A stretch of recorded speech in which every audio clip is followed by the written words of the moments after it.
The Glory Cloud Podcast, episode number 2.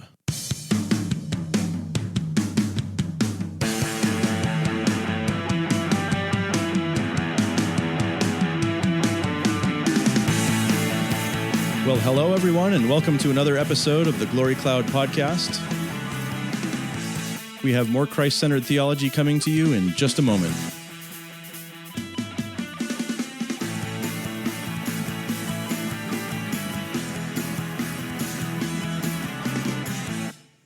Welcome back, everyone. I'm your host, Chris Caughey, and I realized that we did not say much about ourselves in episode 1. So I'll just briefly say that I attended Westminster Seminary, California from 1998 until 2001, which is where I studied under Meredith Kline. And I earned my PhD from Trinity College, Dublin in 2013 in Puritan Studies on the Mosaic Covenant. I think that's probably the most concise way to sum that up. And I'll turn it over to my co-host now. So my name is Charles Lee Irons, and I go by Lee. I also went to Westminster Seminary, California, just a little bit before Chris did, from 92 to 1996. I also earned a PhD, but from Fuller Theological Seminary, and my area was New Testament. I wrote my dissertation on the righteousness of God, critiquing N.T. Wright's interpretation of that phrase, where he thinks it refers to God's covenant faithfulness. I'm also a ruling elder at New Life Burbank, a congregation of the Presbyterian Church in America. For my day job, I serve as a research administrator at a medical school in Los Angeles, and I also serve part-time as an adjunct professor at California Graduate School of Theology in Garden Grove. Thanks, Lee. And I guess I should probably point out that for my day job, I am a human resources assistant for a mortgage company in the greater Sacramento area. So definitely have those ways of supporting our family, and yet we do things like this to... and your teaching, I have done some adjunct teaching at William Jessup University in the Sacramento area. So shall we dive right into our topics tonight? Yeah, let's go for it. Okay. So we thought that we would cover topics of theology by using some of Kline's published books as ways to get into those theological topics. So, Lee, what were Kline's most significant contributions to the field of biblical theology, A, and B, could you mention some of the key publications for each of those areas of contribution? Yeah, Chris. So when I look at all of the corpus of Meredith Kline's writings and his many articles and books, and I try to get a bird's eye perspective on it, and I ask myself, what were the top contributions that Kline made to biblical theology? I see three main areas, three main topics. First, the whole area of Old Testament eschatology. The second is the ancient Near Eastern vassal treaties and the light that they shed on the biblical covenants. And third, his development of the crucial biblical theological distinction between the holy and the common. And so what I'm going to do is I'm going to go through each of those 3 points, and then I'm going to mention some of the main publications, mostly books, but a few articles as well, that deal with those 3 topics. Now, of course, I'm being selective, obviously, because there are many other areas that Kline has contributed to that might come to mind. For example, his defense of the figurative framework interpretation of Genesis 1, his work on circumcision and baptism and how they are oath signs by Oath Consigned.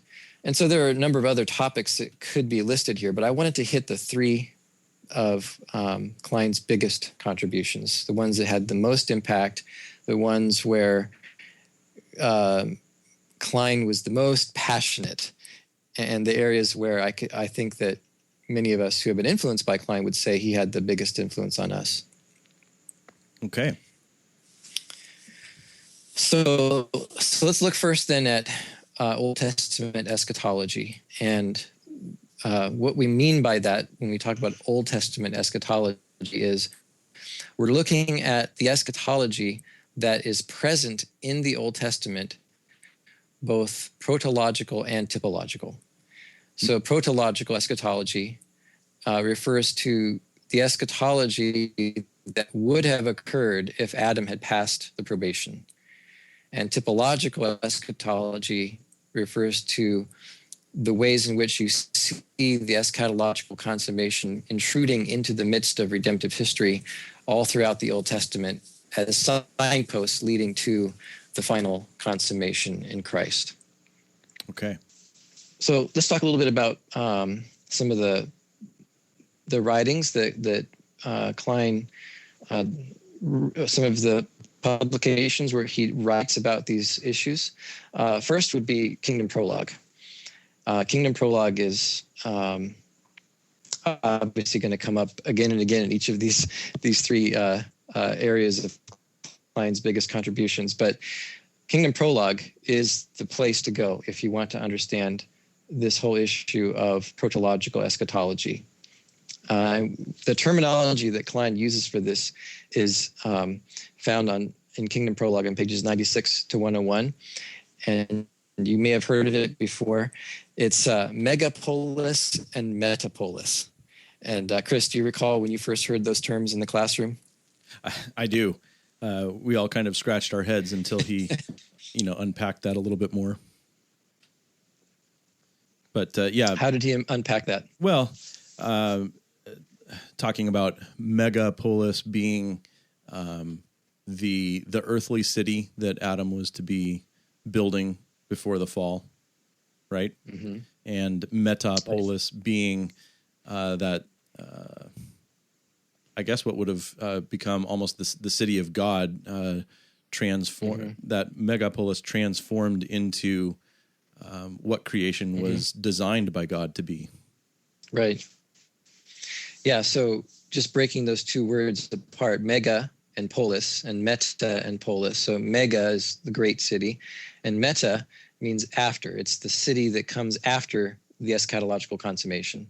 So Kline's main point there is that although Adam was to build that city through human culture and so on, yet it still would have required an eschatological, a vertical intrusion, if you will, of God coming and transforming it into the glorious eschatological city. And so then he kind of uses this, I love his metaphor here, that the scaffolding that Adam had built would fall away, and then out of that would emerge the eschatological city of God, which is just this blinding, glorious reality of all of creation being the place of God's dwelling with his people, and all of creation being glorified.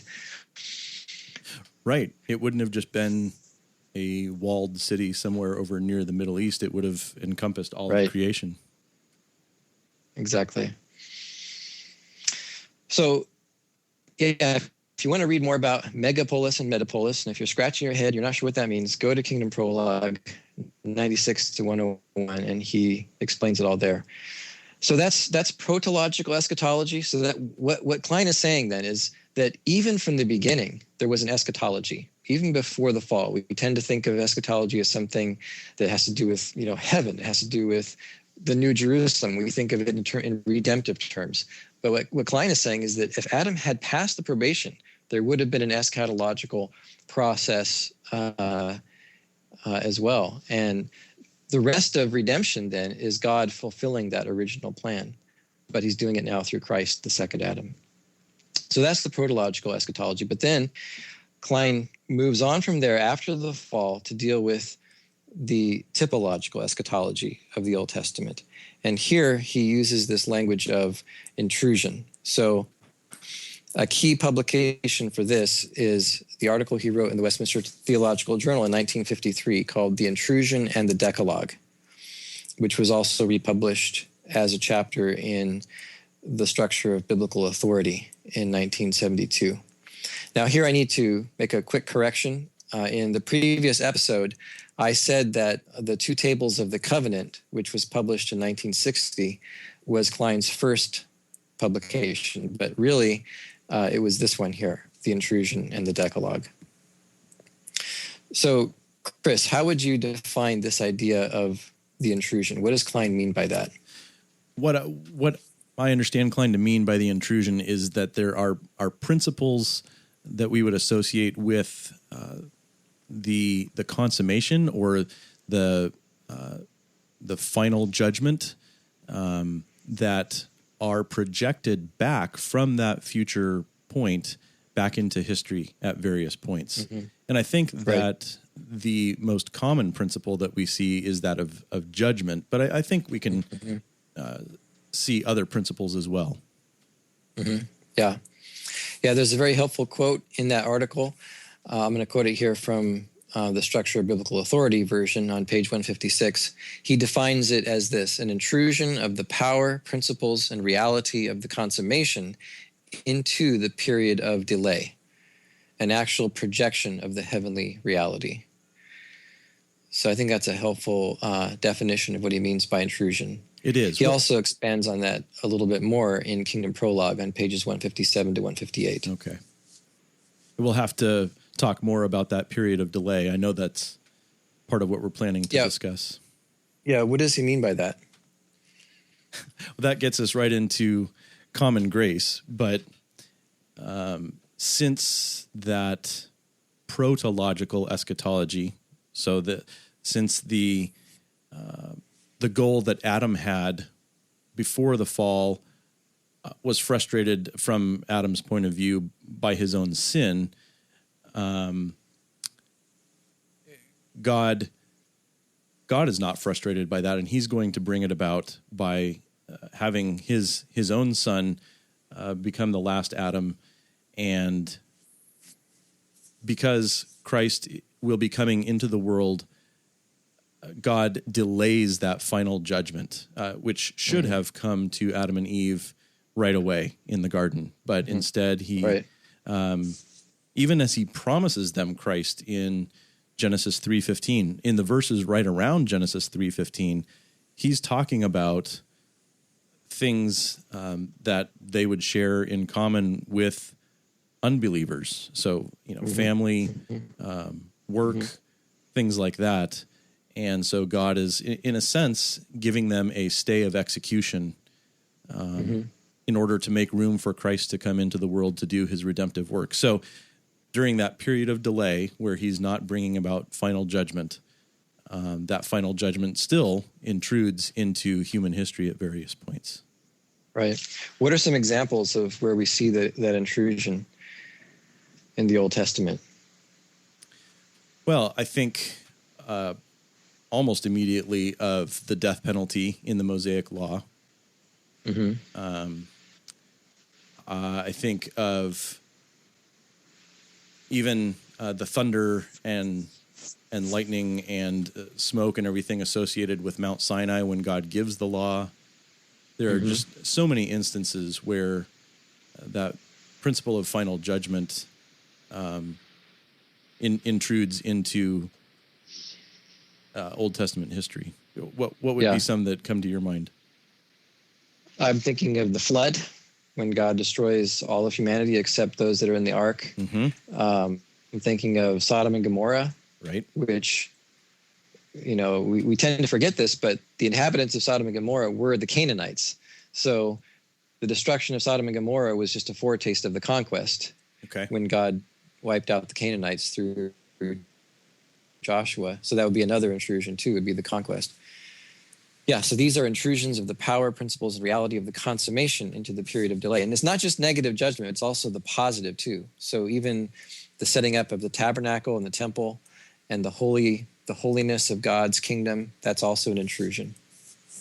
Well, I was thinking in preparation for this about the resurrection. Would you say that resurrection would be an instance of intrusion?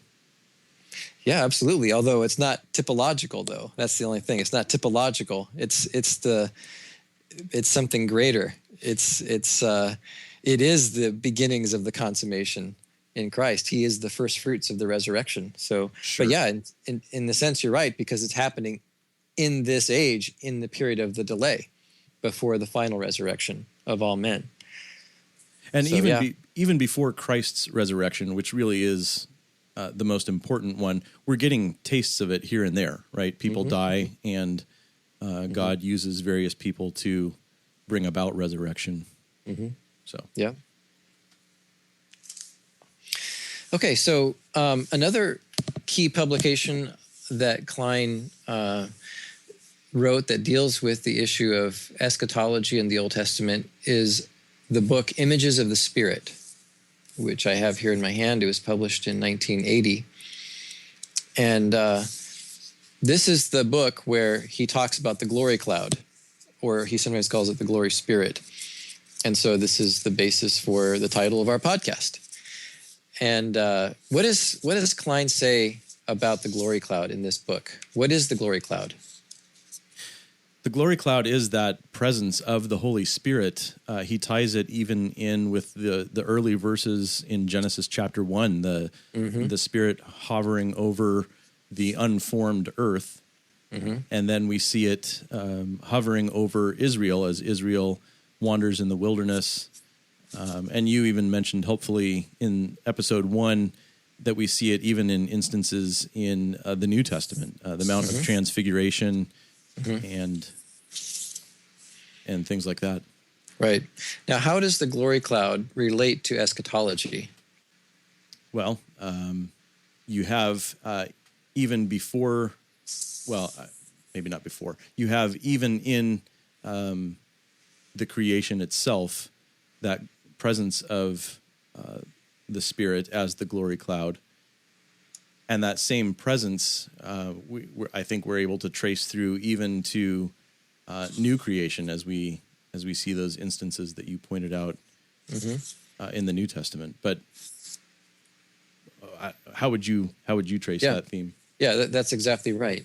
So the key concept here is that because the Spirit, which Kline interprets as this glory spirit, the glory cloud, because the Spirit was hovering over the unformed deep and darkness of Genesis 1-2, and forming it and fashioning it and creating the creation and bringing order to it, the glory cloud, the glory spirit, is it has this ability, so to speak, to replicate itself and to create itself, to recreate itself. And so the glory cloud is eschatological because it's there at creation and it's bringing order to creation, but it's also there in redemption, which is viewed then as recreation. So creation and recreation are connected to one another.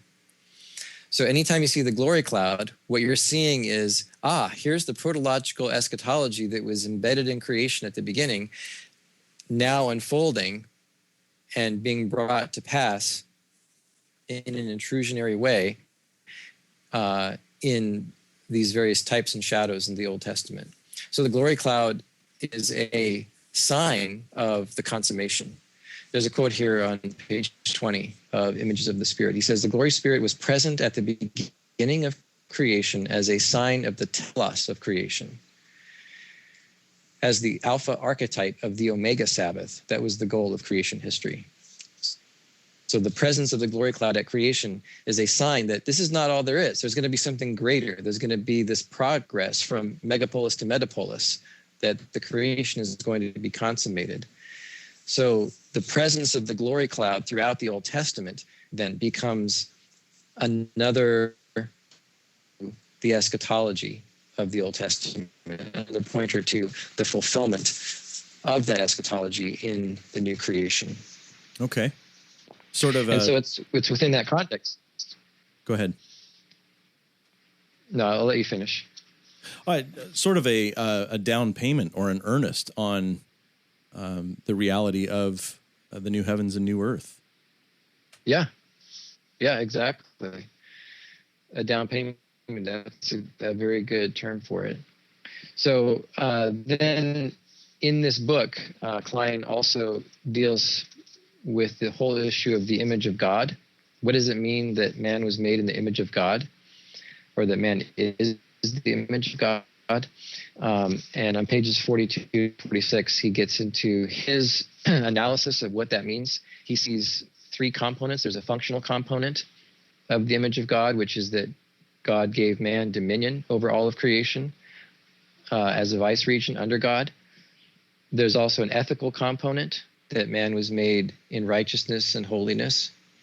But then the key point is the third component, which he thinks is something that has been neglected in the biblical theology of the image of God, and that is the physical component of the image of God. And he thinks that the way in which man was physically created, his physical body, was intended from the very beginning to have an eschatological advancement, and that bodily glorification was the hope, and that when that bodily glorification happens, man himself would be another replica of that glory spirit. So what the point I'm getting at here is this, is that because he argues that man is made in the image of God, he's arguing that man, from the very fact of his being the image of God, means that he has an eschatological prospect built into his very being, and bodily glorification is the hope. Man was not created to exist and to live in a body that could suffer, that could die. That's how he was created at the beginning, but that was not the goal. The goal was to have bodily glorification, which is the transformation into the image of the glory spirit. That's such an exciting contribution to the theology of creation in the image of God.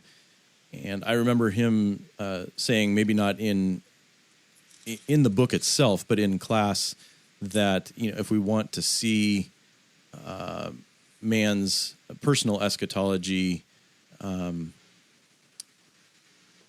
most clearly, we look at Christ in his resurrection. And I think that ties in with what you were just saying. Right. And also Christ's bodily transformation on the Mount of Transfiguration, which was an anticipation of his glorified body at his resurrection. Right. But there you see again, there's the glory cloud, right? Mm-hmm. The cloud of glory overshadowed them. And so this idea that bodily glorification is being transformed into the image of the Spirit. So that's a powerful way. In a way, what you could say is this, is that Images of the Spirit, that book, is taking the theme of the glory cloud as a biblical theological theme that can be traced from Genesis to Revelation. I mean, there are other themes you could pick, right? You could pick a theme like, I don't know, let's say the temple, God dwelling with his people. You could take a theme like the Sabbath. I mean, there's so many different ways you could trace a theme throughout Scripture, but he's picking this one theme of the glory cloud, which is maybe a neglected theme. You wouldn't find too many references to it in your standard systematic theology textbook, but it's a prominent theme in the Bible. And so you can use it as a biblical theological theme that can provide a window into the whole drama, which is an eschatological drama, ultimately, leading to the final consummation. So I find that to be very stimulating and helpful. Definitely. I highly commend Images of the Spirit to our listeners. Mm-hmm. Another book that we can mention here under the first area of Kline's contributions, the area of Old Testament eschatology. Another book that we could mention would be Glory in Our Midst, which is subtitled A Biblical Theological Reading of Zechariah's Night Visions. And this is a deeply eschatological book, obviously, because it's an exposition of a prophetic book, the book of Zechariah, which deals with eschatological, almost apocalyptic imagery. And so throughout this book, Kline deals with a lot of different themes. But one of the themes he deals with in this book is, again, this whole concept of the Spirit dwelling in the midst of his people, the glory cloud. And that's why he calls the book Glory in Our Midst. Mm-hmm. So that's why he uses that terminology. Because, in Israel's context, that glory cloud was God's presence with them. Right. So, we have now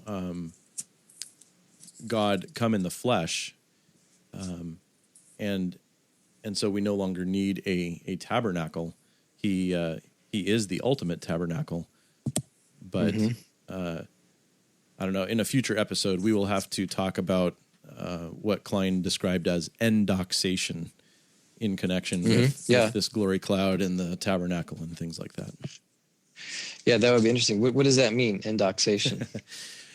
It was what he saw as sort of the corollary of the Holy Spirit's presence in the Old Testament, that it was almost something like the incarnation of Christ, but it was a very, very real manifestation of God on earth in this cloud that would be God's presence in the tabernacle. And, even though it wasn't human, the cloud was not human, it still was very much a real, this worldly presence in the way that Christ's human nature was a real, this worldly presence. Right. So just as the second person of the Trinity became flesh, and so we use the term incarnation, carnis, the Latin word for flesh, we could say the third person of the Trinity became a visible glory cloud. And so we could say endoxation, doxa, the Greek word for glory. So that's where he came up with that terminology. So the glory cloud is like the incarnation, but it's the quote unquote incarnation, if you will, of the third person of the Godhead. Yeah. And just going back to Zechariah, there are some passages there where you see the Spirit referred to. For example, in Zechariah chapter 4 and verse 2, what do you see? He said, I see a lampstand, and then there are 2 olive trees by it. And the angel who talked with me said, what are these? And the angel who talked with me answered and said to me, do you not know what these are? And I said, no, my Lord. Then he said to me, this is the word of the Lord to Zerubbabel, not by might nor by power, but by my Spirit, says the Lord of hosts. And so Kline does a whole biblical theological tracing of the lampstand from the tabernacle in the Old Covenant all the way through into Zechariah and then even into the New Covenant. So he sees the Spirit again as being in the midst of God's people and providing that divine presence in the tabernacle. So yeah, it's just some wonderful things there if you want to get into that. The other book, this will be the last we mention under this first point. The other book that's helpful for getting a handle on Kline's understanding of eschatology is God, Heaven, and Har Magedon, which basically and one of the key themes of this book is to ask the question, what is heaven? That's the second word in the title, God, Heaven, and Har Magedon. And his understanding of what heaven is very interesting. He calls it the invisible glory dimension, but that invisible glory dimension where God dwells is going to be made visible. And at the consummation, it's going to be revealed. And the entire physical creation, including the visible earth, is going to be brought into that glory dimension, or that glory dimension itself will encompass it. So what that means then is that he has a very physical idea of what heaven is like. Mm-hmm. It's actually like the glorified earth. We think of the glorification of the body. Well, he would say there's also something parallel happening to the physical creation itself. The creation itself will be glorified. He even uses the term heavenized. I love that. He says the earth will be heavenized. Is that a neologism? Oh, yeah, of course. It would all be aglow with glory. That's from page 20 of God, Heaven, and Har Magedon. But I think that's just so helpful because it makes our eschatological hope so much more concrete and real, and it helps you to realize, going back again to this idea of the protological eschatology that was embedded in creation and in the image of God even before the fall, that is the hope. That is the whole prospect. That is the entire point of the whole economy of God, if you will. By that, I just mean everything that God is doing in creation, redemption, consummation. His whole plan is to bring about this goal, which Kline sometimes calls the omega point, or the telos. That's where everything is headed. There's a wonderful story where one time my friend Bill Baldwin, we were both students at Westminster Seminary in California at the time. We mentioned to Meredith that there were people out there in the church who were critical of our heavenly emphasis, and they would say, all this heaven stuff that you guys talk about, it's just pie in the sky when you die. And what Kline's response was to that, you may have heard of it. He said, he just had this childlike rapture. He just broke into this smile, and he just kind of looked up to heaven and he said, "Give me more of that pie." It's just, he didn't want to accept, he did not accept that charge that it's just pie in the sky when we die. To him, that is the reality. Yes. That is what God is doing. He is bringing about that creation, that heavenized earth, which is the goal of everything. And the new creation. And you can't avoid, when you read Kline or when you hear his lectures, the sense that it not only is a future real place, but it is currently a real place. And I don't want to take too much time saying that, but it infuses all of his theology as well. That heaven is even currently a real place, and that we have a real participation in that realm as people who belong to the last Adam, Jesus Christ. Amen. Yeah, absolutely. Okay, so that's a good thumbnail sketch of the first of Kline's biggest contributions, his contribution to eschatology, both protological and typological. Let's move on now, Chris, to his second major contribution, and that is, I think everyone will agree with this, that his work on the ancient Near Eastern vassal treaties and the way in which that informs and sheds light upon the biblical covenants. And it's hard to miss this theme in his writings.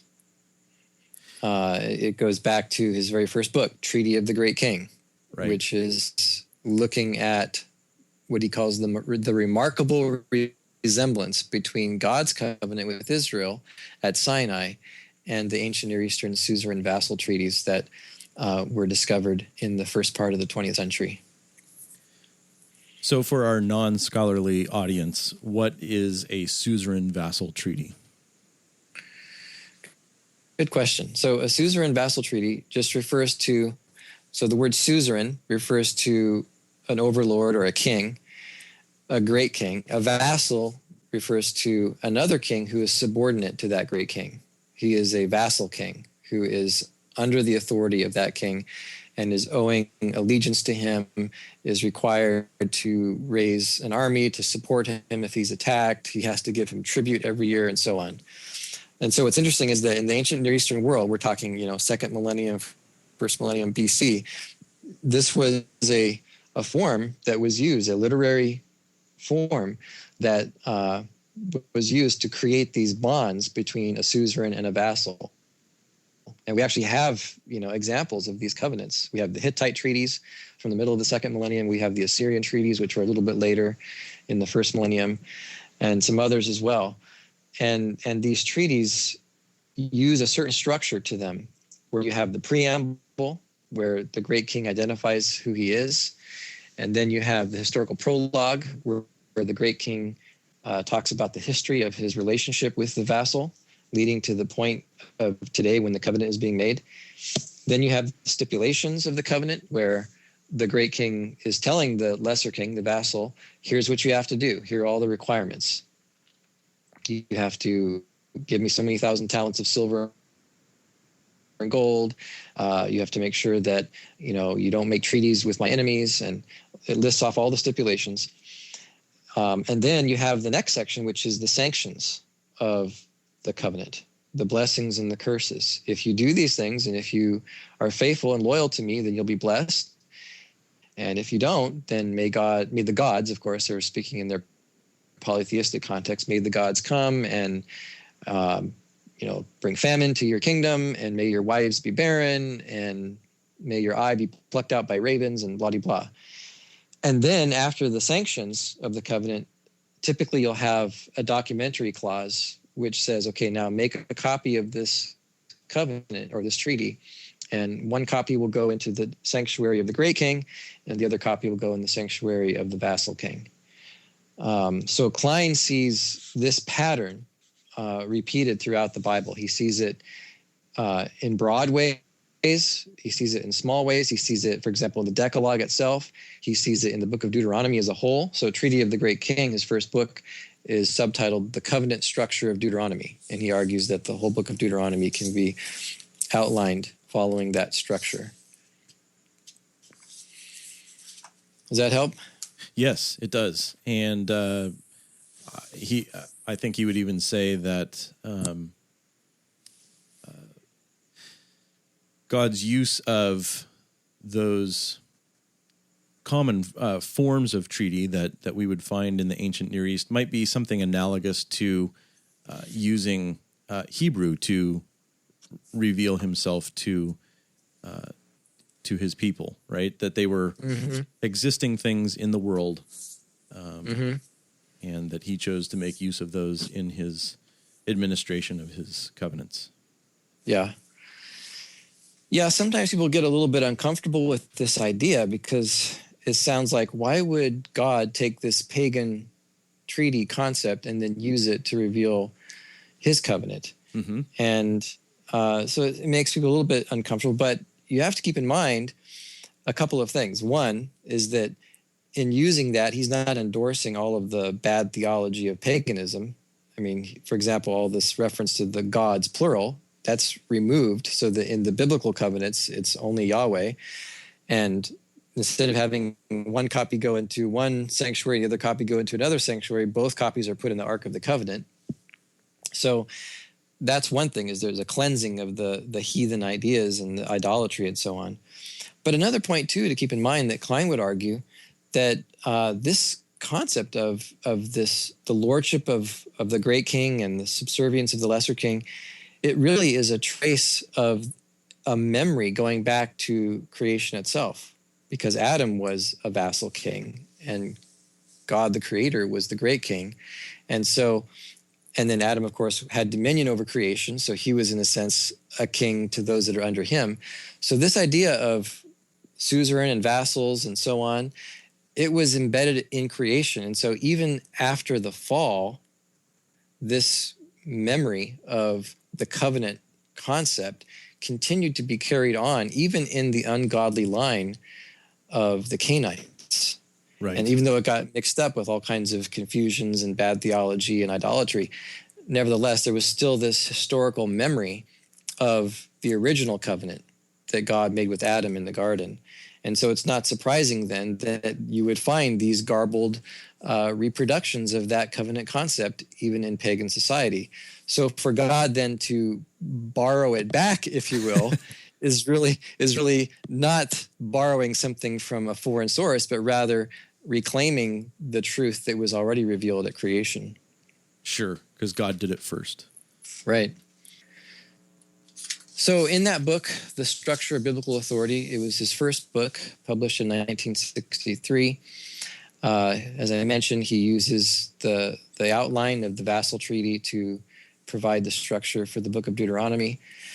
You have to keep in mind, though, one important thing, which is because it was his first book, he was still influenced by John Murray and John Murray's view that after the fall, the covenant of grace, which was first revealed in Genesis 3:15, the seed promise, Murray believed that covenant is then renewed in the Abrahamic covenant, which actually Kline agreed with. But then he thought that the Abrahamic covenant is renewed in the Mosaic covenant, and that all of these covenants together become one covenant of grace. And all of these covenants involve guaranteed promise, right, as well as the obligation to obey. And so you'll find a few passages in Treaty of the Great King that sound a lot like that and a lot like John Murray. But later on, in his next book, By Oath Consigned, in 1968, he will revise some of those ideas. And if you're listening and you don't know who John Murray was, he was professor of systematic theology at Westminster Theological Seminary in Philadelphia. He would have been Meredith Kline's own professor of systematic theology. And so part of Kline's own theological development was against what he, not against in a adversarial way, but just against the backdrop of what he had learned from John Murray. Mm-hmm. Yeah, he was a student at Westminster Theological Seminary in Philadelphia from around 1944 to 1947. Kline was. And John Murray was one of the professors that he studied under at that time. So that would have been, what, in his 20s, when he was in his 20s? Right. But then when he publishes Treaty of the Great King, he's already beginning to get into his late 30s. By the time he hits his 40s or so with By Oath Consigned, he is questioning some of the things that he had learned from John Murray. But interestingly, it's, even though Treaty of the Great King has some of those Murray-sounding sentences in them, in it, there are also some sentences that are adumbrations, if you will, of what's going to happen later. Because, for example, on page 23, he says, these covenants, referring to the suzerain-vassal covenants, are sovereign administrations, not of blessing exclusively, but of curse and blessing according to the vassal's deserts. That really does foreshadow where he's headed. Yeah, that foreshadows where he's going to go, because Murray would say, no, the covenants of the Bible are only sovereign administrations of blessing. Right. And any references to the obligation to obey is within the context of grace and as a response to grace, and is not the basis for receiving blessing or curse. But Kline is already seeing, and I think it's just inevitable, because he's looking at these vassal treaties and he's seeing the blessings and the curses there. And then he's turning to the Old Testament. He's seeing the blessings and the curses in Leviticus 26 and Deuteronomy 27 and 28. Mm-hmm. And he's saying, I don't see exclusive blessing here. Right. I see an administration of blessing and of curse, depending on whether the vassal is obedient or not. So he's already beginning to kind of be pushed in that direction. That's fascinating. But as I mentioned, in By Oath Consigned, which was published in 1968, he's clearly questioning Murray now. And actually, we should note that the Treaty of the Great King book is basically a reproduction of two articles that were published in the Westminster Theological Journal. And the dates of those were basically 1964. Okay. So even though, I'm sorry, I made a mistake here. It's not 1964, it's 1960. Okay. So those articles, the first two chapters of Treaty of the Great King, were articles published in the Westminster Theological Journal in 1960. Then they get combined together with his commentary on Deuteronomy and published as Treaty of the Great King in 1963. Well, then if you turn to By Oath Consigned, you see a similar thing. It seems to be a pattern with some of his books where the first two chapters of By Oath Consigned are, or at least chapter 1 and maybe another chapter later on, are reproduced from the Westminster Theological Journal. So chapter 1 of By Oath Consigned is called Law Covenant. I'm sorry, chapter 2 by Oath Consigned is called Law Covenant, and it is reproduced from the Westminster Theological Journal in 1964. So do you see what I'm getting at here? Yeah. His journal publications are driving his major book publications. Yes, but what I'm getting at is the chronology. Mm-hmm. And those journal articles are... Yeah, go ahead. Yeah, in 1960, he's still sounding like Murray. Mm-hmm. Because he says that he says that the Mosaic covenant is a renewal of the Abrahamic covenant in 1960. But then in 1964, he publishes Law Covenant, which becomes chapter 2 of By Oath Consigned. And that chapter is very explicit in saying, no, that Murray's definition of a covenant as a sovereign administration of grace and promise is incorrect, because there are actually two types of covenants: promise covenants and law covenants. So within a space of 4 years, you see Kline already questioning some of John Murray's thinking. So By Oath Consigned is a key book for the development of Kline's covenant theology. He sees two types of covenants, promise covenant and law covenant, and he sees them, quote, in sharp distinction from one another.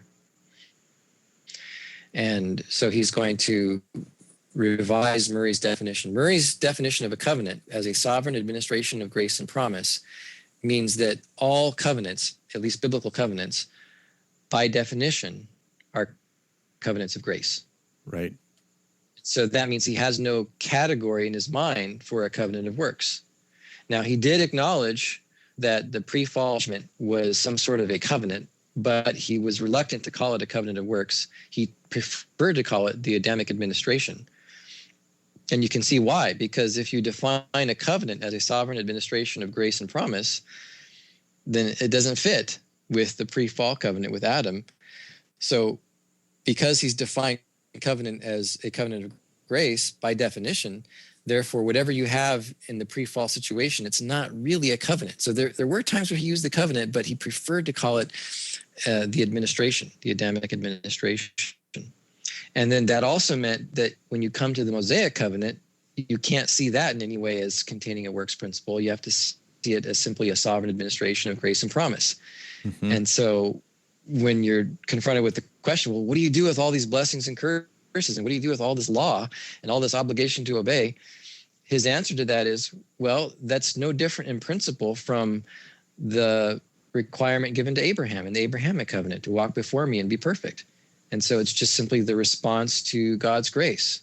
So that means you have to analyze all of the legal elements of the Mosaic covenant, including the blessings and the curses conditioned upon obedience or disobedience. You have to analyze those as being part of a sovereign administration of grace and promise, because you've defined covenant that way from the very beginning. Right. And Kline is saying, no, that just makes no sense. That just doesn't fit with the Old Testament. It doesn't fit with the ancient Near Eastern treaties with the blessings and the curses. And it doesn't fit with Paul, because Paul is continually contrasting the law and the promise. In Galatians 3:18, for example, if the inheritance comes by law, then it's no longer by promise, but God gave it to Abraham by a promise.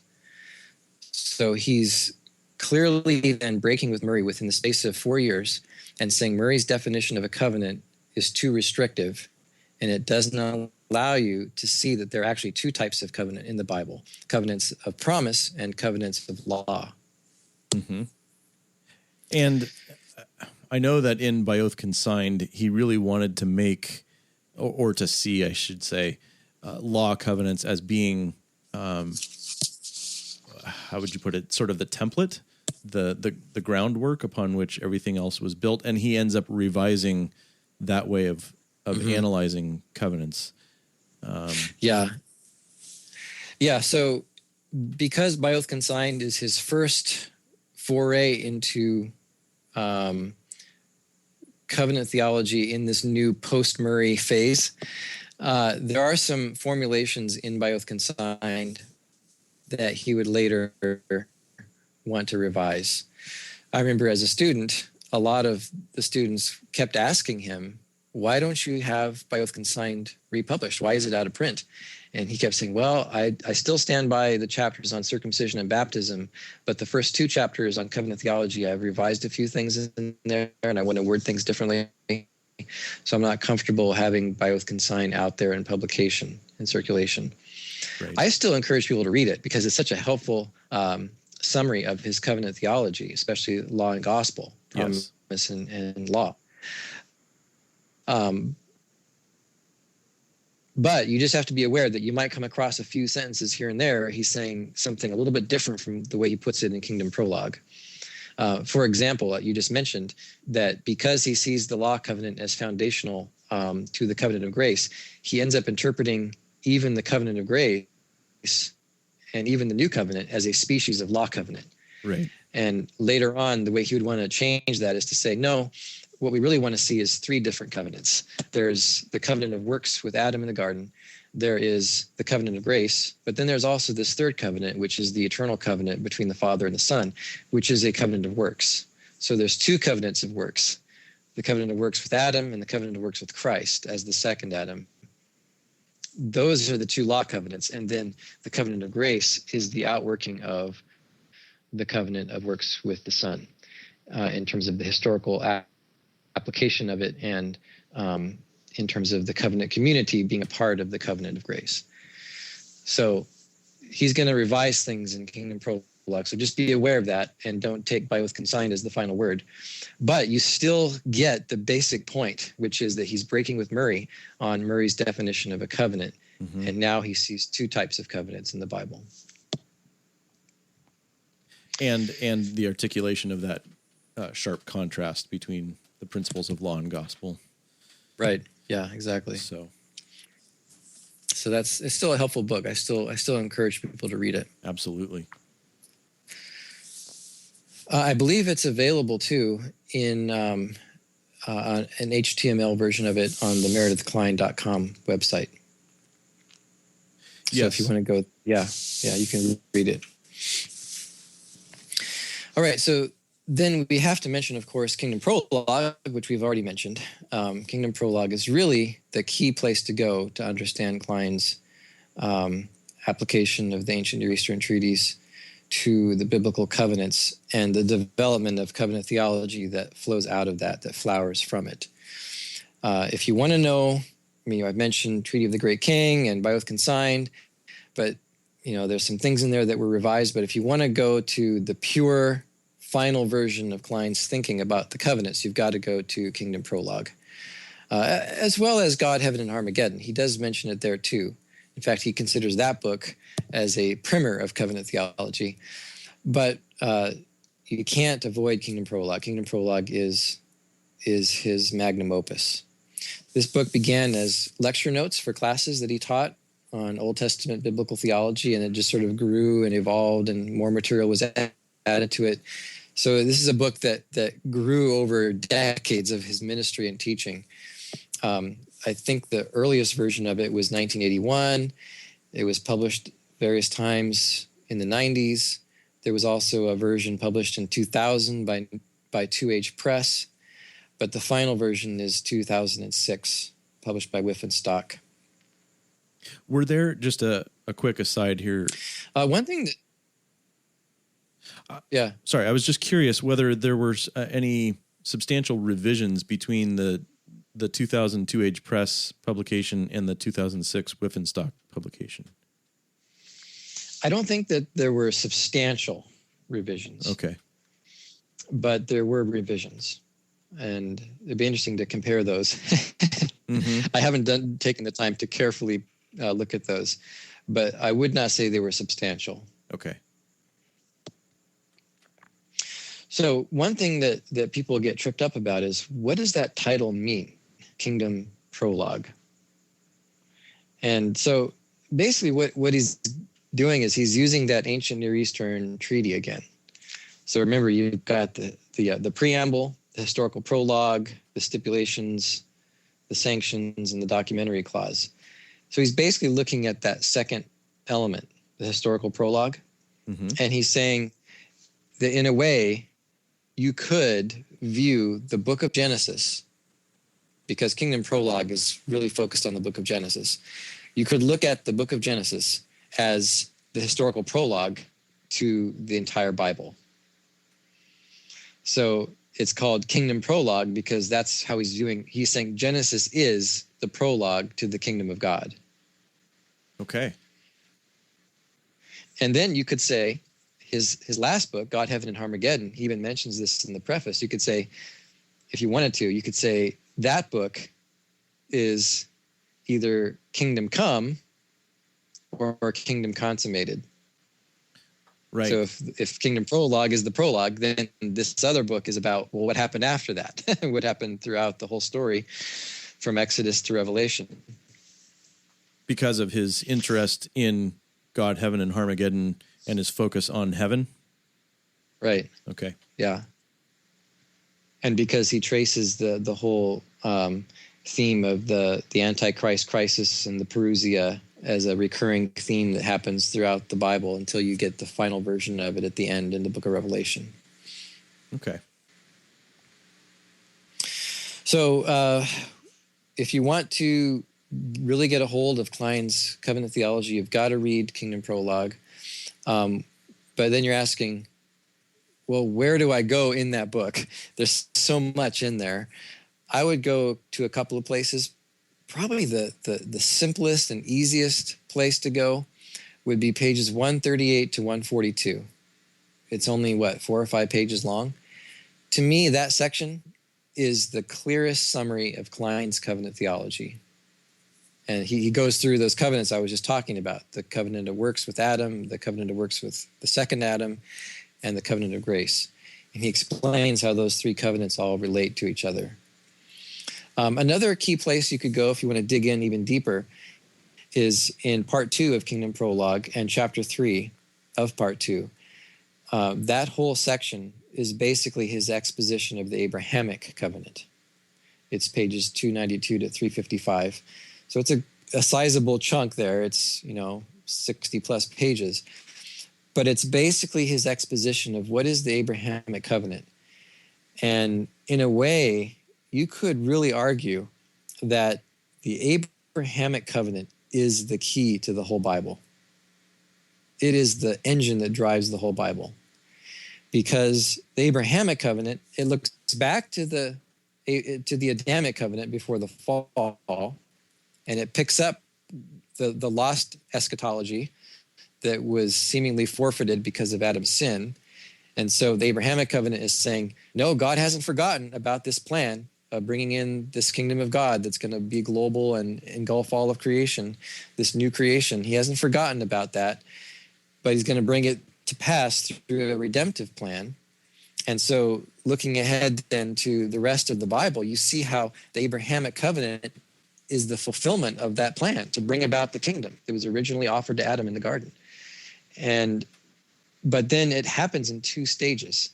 The first stage is the typological stage with Israel in the land, which interestingly, if you look at the Old Testament, the land of Canaan is viewed as if it was the Garden of Eden. Mm-hmm. It's even described that way in Genesis 13 when Abraham and Lot separate, and Lot saw that it was this beautiful place that was well watered like the garden of God. So the text itself is telling you that the land of Canaan, where God's people are going to live, is the fulfillment of the original eschatology that was offered to Adam in the garden, but that Adam forfeited because of sin. However, that first fulfillment in the land is only a provisional fulfillment. It's only a type and shadow. And so everything that happens in the Old Testament from that point on, from the book of Exodus all the way to the end of the Old Testament, is simply the first level fulfillment of the Abrahamic covenant. The true fulfillment, the second level fulfillment, is the New Testament. It's Christ and his kingdom. And of course, that happens in 2 phases, the first coming and the second coming, the already and the not yet. But the new creation that is being inaugurated now through the death and resurrection of Christ and will be consummated at the second coming of Christ, that is the true fulfillment of the Abrahamic covenant. So the Abrahamic covenant for Kline is really the heart of the Bible. It's the engine. It's the, and you go down to the engine room, the boiler room of the seafaring vessel. You go down there to the heart of it, like in Titanic in the movie. That's where it's all happening. That's the key. That's the essence, because it looks back to Adam, but it looks forward to Christ, and it sets up this two-level fulfillment. The first level in the land, and the second level in the new creation, so that the land is simply a prototype of the new creation. And so if you really want to get Kline's whole system, you got to read that chapter 3 of part 2. It's titled The Kingdom Promised in the Abrahamic Covenant. He does a masterful job of explaining that whole concept. So what do you think, Chris? I think that was a great run through Kline's published books and how they contributed to the development of his theological thinking. So yeah, I mean, it's just amazing to see how all of his books, they're so interrelated and they just weave together. You find a lot of these same themes woven through all of the books. Mm-hmm. But Kingdom Prologue is the book that has the most of all the different strands brought together. It talks a lot about eschatology. It talks a lot about covenant theology.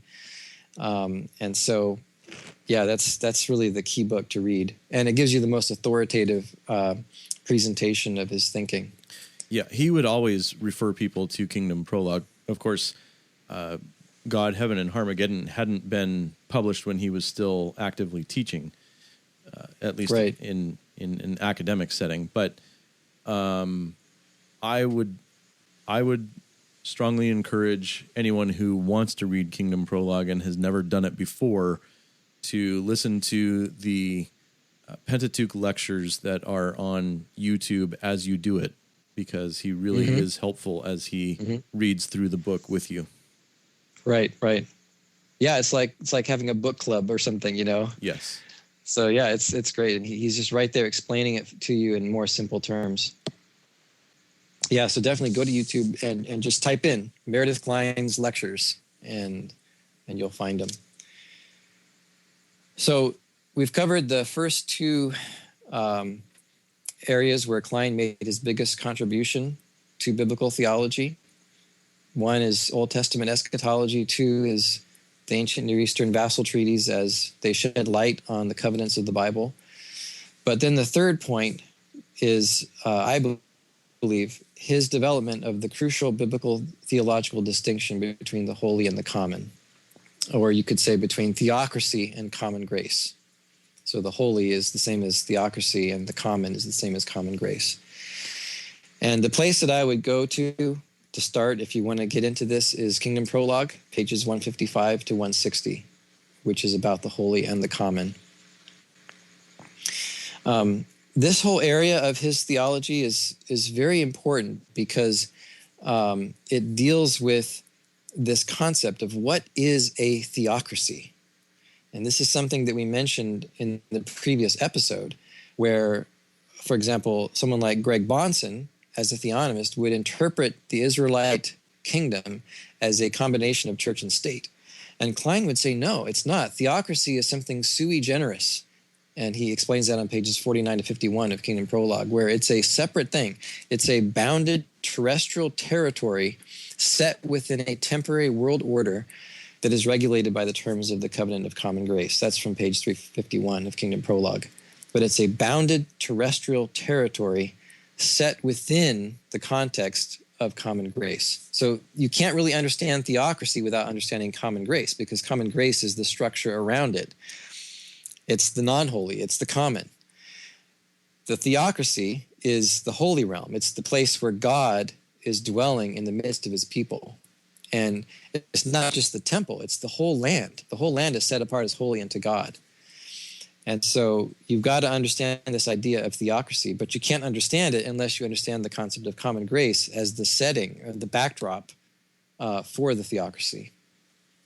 And so he talks a lot about common grace as well in Kingdom Prologue. Mm-hmm. And I think I was just going to say that seems like the popular definition in our culture of theocracy is the reign of God. And what you're saying is that he was very interested to tie the realm in which God reigns to that. It's not just the reign of God, it's also the realm in which God reigns, correct? I'm so glad you mentioned that. Absolutely. Because God is reigning everywhere. He's even reigning in the common grace realm outside of the theocracy, right? Correct. God is sovereign over all of creation. So it doesn't just mean God's reign. It means the realm that is set apart as holy for God. And so that's the key concept. It's a territorial and it's a bounded territory. It's a territorial concept. That's why the Old Testament is so emphasizing the boundaries of the land of Canaan and saying that within those boundaries, all that is unholy, all the Canaanites and all those that are apostates and all those that worship idols have to be put to death. They have to be devoted to destruction. They're set outside of that holy realm. And so that's the key point. Yeah, God's reign and God's realm are two distinct aspects of God's sovereignty, and the theocracy is focusing on the realm. Mm-hmm. Yeah, thank you for bringing that up. And the example that he uses to prove that is the concept of hell. Right. Because we know that God is reigning in hell. He's sovereign in hell, and yet it's not his holy realm. So that's a clear example where the two things don't equate to one another. Right. Sovereignty does not equal theocracy. So, exactly. Yeah, that's the key point. So when people hear us saying things like, we got to respect the concept of common grace, we've got to respect the common grace realm, and some people hear us saying, oh, you're denying the lordship of God, you're denying the sovereignty of God over that realm. No, we're not denying the sovereignty of God over that realm. It's also under God's authority. The common grace realm is just as much under God's authority as a theocracy is. The difference is that it's not set apart as a holy realm unto God, where only the holy can dwell within that realm. That's the difference. So yeah, he talks a lot about common grace in Kingdom Prologue. He talks about the interim world structure. That's the term he uses for it. He calls it the city of man. He talks about the covenant of common grace in Genesis chapter 9 after the flood. And so there's a lot of discussion about that concept of common grace because it's the context for understanding theocracy. Now, but we have to be careful that in the theocracy of the pre-fall area, the pre-fall theocracy, there was no common grace. So the entire creation was holy unto God, and the whole garden was holy unto God. And in the new creation, the same thing applies there. There is no common grace realm anymore in the new creation. So the common grace context of a theocracy only happens in the bounded points between the fall and the coming of Christ. So wherever there's a theocratic realm within those 2 points, there is a common grace arena outside of it. So that would apply to the Ark, which Kline views as a theocracy, and then the common grace realm outside of it, and then the theocracy of Israel and the common grace realm outside of Israel, which is the other nations of the earth.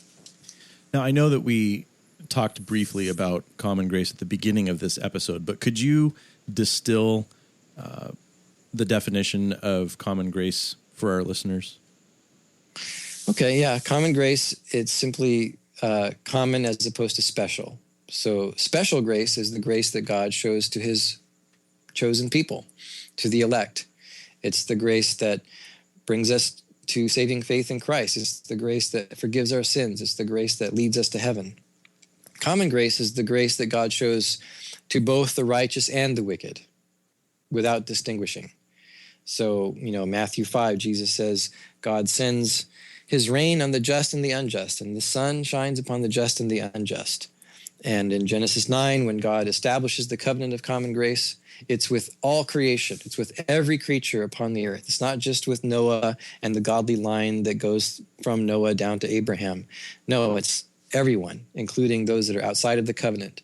And so it's God's general blessings that are temporal, they're not saving, and part of it is restraining sin and allowing humanity to retain the knowledge of God to some extent, and to keep society from becoming as evil as it possibly could become if God lifted his restraining grace from society. So that's what it is. It's common as opposed to special. That's the key adjective for common grace. Okay. So grace in the sense that we're receiving benefits from God in spite of deserving condemnation, but those benefits are only things that are common to believer and unbeliever, right? Not saving benefits. Right, exactly. Okay. And so under this third contribution of Kline, his development of this distinction between the holy and the common, or between theocracy and common grace, that's where you see his whole critique of theonomy and Christian Reconstructionism. And so, for example, in his book review of Greg Bahnsen's book, Theonomy and Christian Ethics, Kline's book review was published in the Westminster Journal in 1978, titled Comments on an Old New Error. He really gets into this issue right here of theocracy versus common grace. And he says that's the main error that Christian Reconstructionism is doing, is it's trying to bring theocracy into the common grace realm. And he says that would lead to a premature eclipse of common grace. Common grace will be ended when Christ returns, but not before. And if we try to bring in a theocracy and, we try to enforce the first table of the law and execute idolaters and so on, we would be bringing about a premature eclipse of the common grace order, in contravention of God's own commitment in Genesis 9 that he would maintain the common grace order, quote, as long as the earth endures. That's and it. So God has committed himself to that. Right. And so if we introduced the theocratic principle ahead of time, if God were to, in theory, allow that, it would also mean that he would be preventing himself from keeping his promise to the world and to unbelievers. Exactly. And it's an unconditional promise. So the covenant of common grace, if we're going to go back to the classification of two types of covenants, promise covenant and law covenant, it's a promise covenant because there's no condition. There's no curse if you fail. It's God promising to provide the blessings of common grace to society until Christ returns, until the end of this world as we know it. And some other things, too, that Kline wrote that deal with this critique of theonomy from the point of view of this distinction between the holy and the common would be his critique of John Frame and Vern Poythress in the Westminster Seminary Faculty Forum of 1986. You can find that online on the meredithkline.com website, as well as two reviews of books that he wrote in the Journal of Church and State. He published these in 1989 and 1994. These were books that he didn't write, but books that were written against Arminianism or Christian Reconstructionism, and he wrote reviews of those books and said, "Yeah, these are good critiques, but they don't go far enough. They miss this whole issue of the holy and the common." So those book reviews, they're fairly brief, but they're very insightful to understand better his critique of theonomy and Christian Reconstructionism.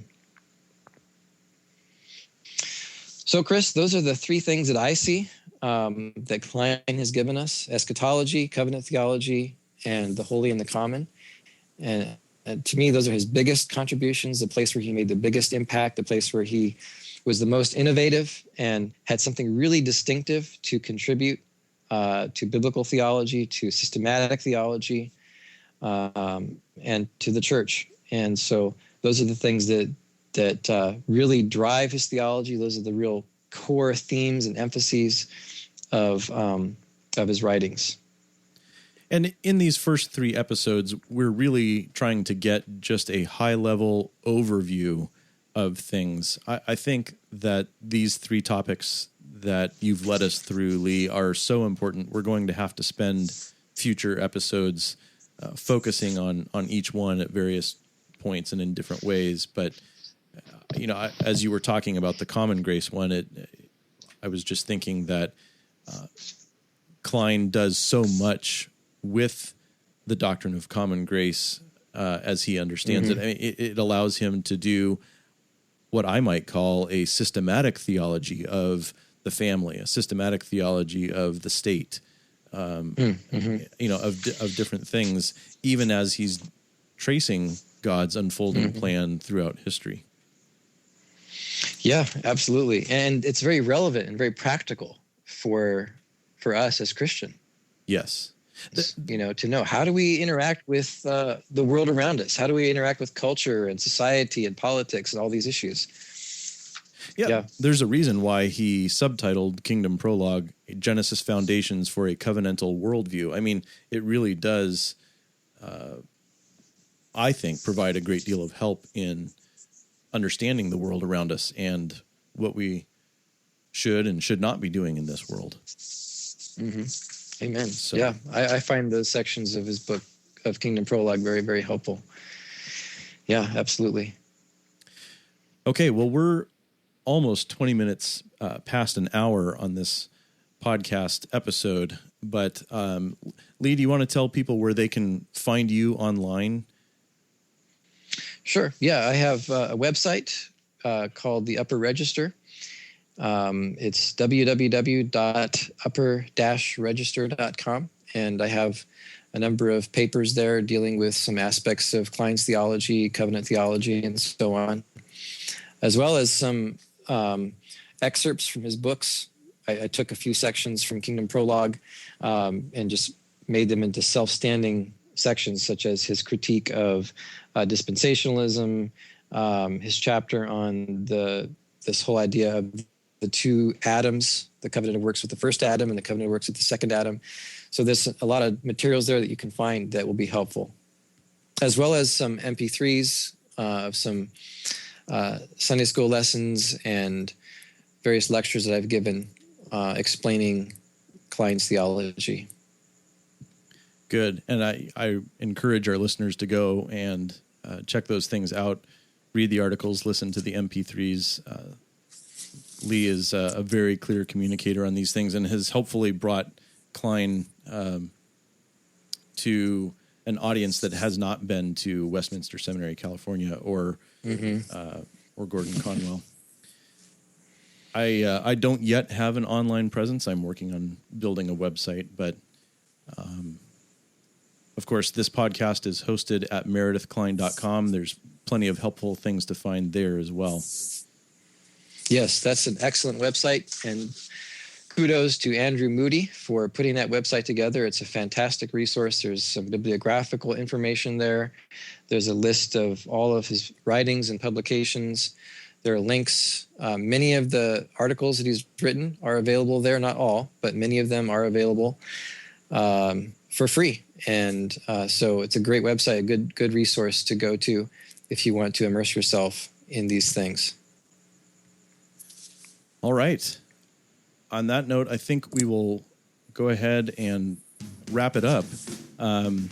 You can email us at glorycloudpodcast@gmail.com. You can also leave us audio mail for us to interact with on the show at CCAUGHEY on Skype. See you next time.